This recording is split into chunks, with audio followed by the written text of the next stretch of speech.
gravitrons. I'm more gravity. Let's play chess. Okay, this game finished about 5 minutes ago, and I'm going to share the game with you. Queen's pawn opening, Queen's Gambit. Queen's Gambit declined by way of bishop f5. I like this move that black played here. I play it myself sometimes. You know, if it's going to become Queen's Gambit declined, classical Queen's Gambit declined by way of pawn to e6, then bishop f5 is the way to go. Get this bishop outside the pawn chain. Otherwise, he may become passive, too passive of a seriously bad bishop. You can get this bishop to f5, and then deal with him later. Sometimes the bishop goes to g4. That's another great place, especially if white has played knight to f3, and you might have the opportunity to double pawns while capturing on f3. It's a lot better than sitting back here in his cage on c8. So it's a good move. It's a good move by black. e6, right? He's going to play with this strong pawn chain in and towards the center, all while still having an active light square bishop. So it's sort of like two can play at this game. My pawn chain can block your bishop, while your pawn chain can be okay with your bishop, with your other bishop. My pawn chain can block your bishop, and your pawn chain can be okay with your other bishop. So yeah, c5. And I think my opponent is attacking the pawn chain at its top, which is not usually the thing, but in this case, pawn to b6 is strong. The pawn and the bishop both training in on against c5 here, and it's one way to. It seems good. I played queen to d4 check. Often I might play b4 and just answer the threat with simple defense.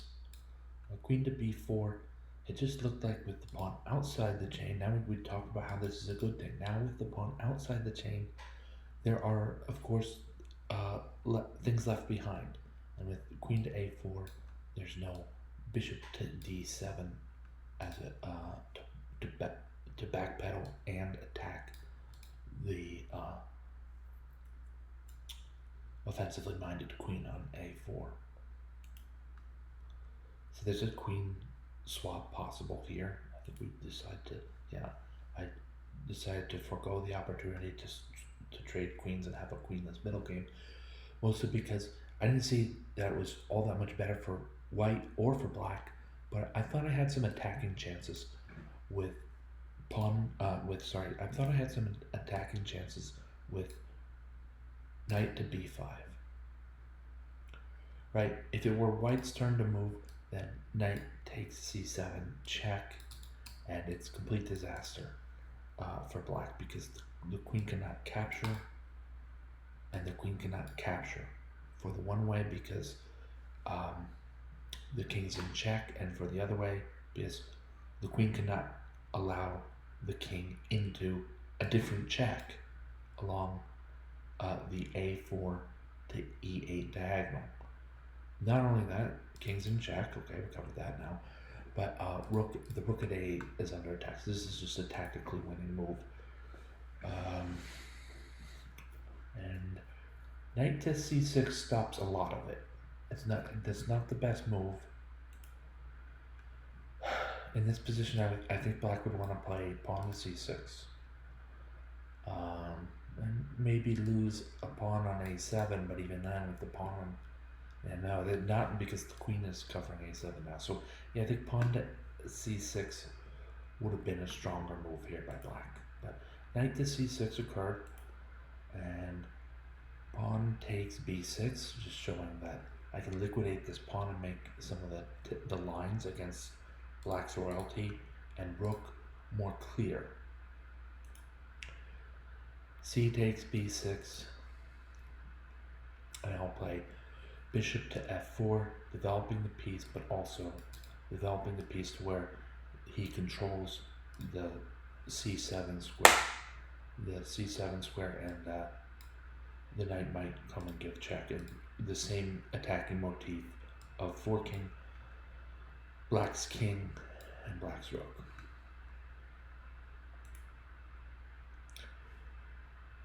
Queenside castle. This is under pressure, my friends. We're going to understand this as being under pressure.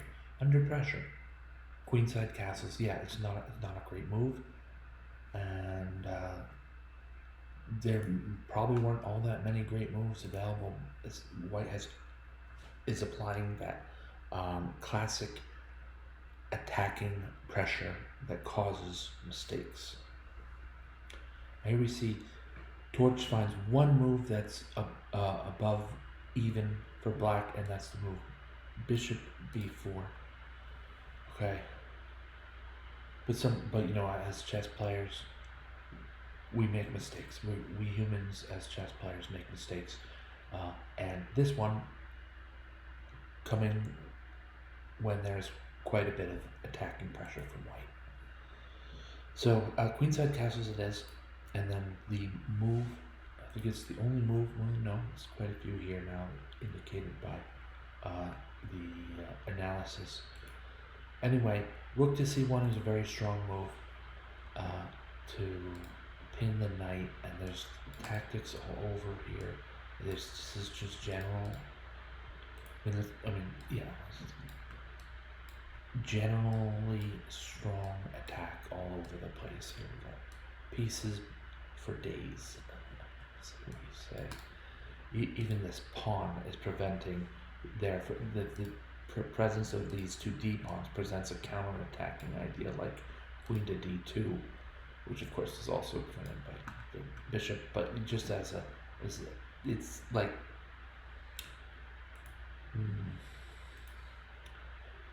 there's a Spanish, but I think also a Hispanic tradition of a piñata. This is a piñata because black has no good way to counterattack. It's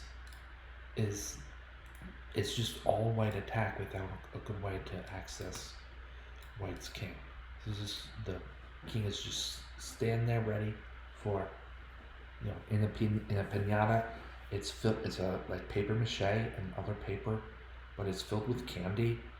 So people take in turns with a blindfold on to try to swing and a blindfold on and with a wiffle baseball bat. It's not very powerful in the way of bats, right? When you try to get some wax on the piñata here and there, and then again, and then that person did good. All right, yeah, hey, way to go, good, way to be a good sport, or you really got a few hits on there, and then another person shows up and they're trying to get at the candy, right? And eventually the piñata will break. This is like that. Here's a baseball bat, wiffle ball bat, wiffle ball bat, wiffle ball bat, wiffle ball bat, wiffle ball bat, and piñata.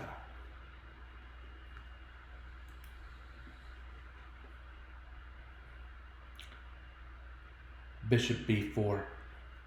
I think it's black's best try because, without the indication, there's a big orange question mark, white might miss the immediate queen takes b4 and instead play either king d1 or bishop back to d2. So it's a reasonable try, but I found the correct move, and that is, of course, queen takes b4, and white is ahead of full piece, and this attack becomes definitive between that and when white plays knight d6 check. There's a trade of queens, which also gives white the exchange ahead of what he already had. Now white's just up a full rook in a board that is otherwise not all that tilted one way or the other. So I'll let this play out. It's a good example of determining when you can reduce material or win certain amounts of material, pawn here, pawn there, swap a minor piece over there. And that's the way to go when you have that type of advantage. It's a full rook. It's like, it's not enough to just go in and checkmate the guy, guns blazing.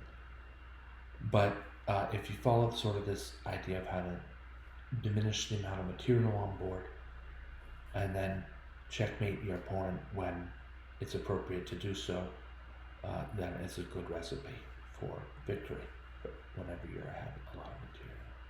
All right. We keep an eye here, make sure that either the king or at least one of the pawns always has a legal move after any non-checking move by white. And there's rook to d5 is checkmate with a number of pieces contributing towards controlling the checkmating squares. And right there in the center of the board is nice too.